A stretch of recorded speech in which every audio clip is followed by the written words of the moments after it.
நம்மளுடைய ரத்த ஓட்டம் ஒரு ஒரு கணம் நின்னாலே நமக்கு வந்து பல சிக்கல்களை கொண்டு வந்து விடும். நம்ம உடம்புக்குள்ள ஒரு 5 லிட்டர் ரத்தம் ஓடுது.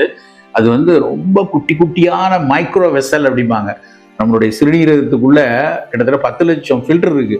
யோசிச்சு பாருங்க, சிறுநீரகமும் சரி கிட்னி, அதுல 10 லட்சம் ஃபில்டர் இருக்கு. அந்த ஃபில்டருக்குள்ள ஒரு ஃபில்டருக்குள்ளேயும் ஒரு ரத்தம் போய் அங்க போய் சுத்தமாயிட்டு வெளியே வரணும். எவ்வளவு பெரிய விஷயம்னு பாருங்க. நம்மளுடைய அப்படியான மிகப்பெரிய கட்டமைப்பு நம்ம உடம்பு. வெசல்ஸ் அப்படின்னு ஒரு ஒரு சரியா எனக்கு அந்த எண்ணிக்கை ஞாபகம் இல்லை. அந்த வெசல் எல்லாம் சேர்த்து போட்டோம்னா இந்தியா முழுக்க கோடு போடலாம். அந்த அளவுக்கு அவ்வளவு பெரிய டியூப் இருக்கு நம்ம உடம்புல.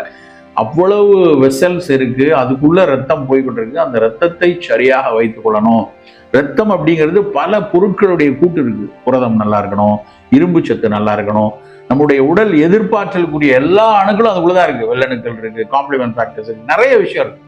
அவையெல்லாம் சரியா இருக்கணும் அப்படின்னா பொதுவா ரத்தத்தை நல்லா வச்சுக்கணும் அப்படின்னு சொல்லுவாங்க. அப்படி நல்லா இருக்கணும் அப்படின்னா நம்முடைய உணவுகள்ல அதற்கான சத்துக்கள், இரும்பு சத்து நல்லா இருக்கணும். இரும்பு சத்து எதுல இருக்கு? அத்திப்பழத்துல இருக்கு, பேரிச்சம்பழத்துல இருக்கு, முருங்கைக்கீரையில இருக்கு, எள்ளு பொடியில இருக்கு. அப்போ சாப்பாட்டுல நம்ம சாப்பிடும் போது ஒரு நாள் வந்து கொஞ்சம் எள்ளு பொடி வச்சு சாப்பிடலாம். கம்பஞ்சோறு சாப்பிடலாம். கம்பு வந்து அரிசியும் கம்பையும் நீங்க கம்பேர் பண்ணி பார்த்தீங்கன்னா அரிசியை விட 8 மடங்கு இரும்பு சத்து கம்பஞ்சோறுல இருக்கு. அதை நிறைய எடுத்துக்கொள்ளலாம். வாரத்துக்கு 2 நாள் எடுத்துக்கொள்ளலாம்.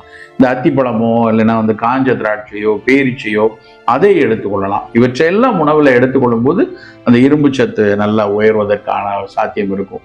புலால் சாப்பிட்றவங்களுக்கு நாங்கள் அடிக்கடி சொல்றது வந்து ஆட்டு மண்ணீரல், அந்த வெள்ளாட்டு ஸ்பிளீன் அப்படிம்பாங்க. சில பேர் சோரொட்டி அப்படின்னு சொல்லுவாங்க. இரும்பு சத்து குறைவா இருக்கிறவங்க, நம்ம உடல்ல வந்து ரத்த ஓட்டம் நல்லா இல்லைன்னா அதை நல்லா எடுத்துக்க சொல்லுவோம். அதை எடுத்துக்கொள்ளலாம். சிக்கன் லிவர், கோழியோட ஈரல சில பேர் சாப்பாட்டை ஒதுக்கி வச்சிருவாங்க, எனக்கு பிடிக்கல அப்படின்னு. ஆனா அதுதான் இருக்கிறதே சத்து மிகச்சரியான ஒரு உணவு. அதை நம்ம எடுத்துக்கொள்ளணும். இப்படி உணவுகள்ல இது மூலம் எடுத்துக்கிறதுல நமக்கு வந்து ரத்த ஓட்டமும் நல்லா இருக்கும். இன்னொன்று, ரத்த ஓட்டம் நல்லா இருக்கணும்னா நம்ம ஜோம்பேறியா இருக்கக்கூடாது, ஓடிக்கொண்டே இருக்கணும். நல்லா மூச்சு பயிற்சி செய்யணும், நல்லா விளையாடணும், நல்லா சைக்கிள் ஓட்டணும். அப்படி உடலை உறுதியா வைத்து கொண்டோம்னா கண்டிப்பா ரத்தம் நல்லா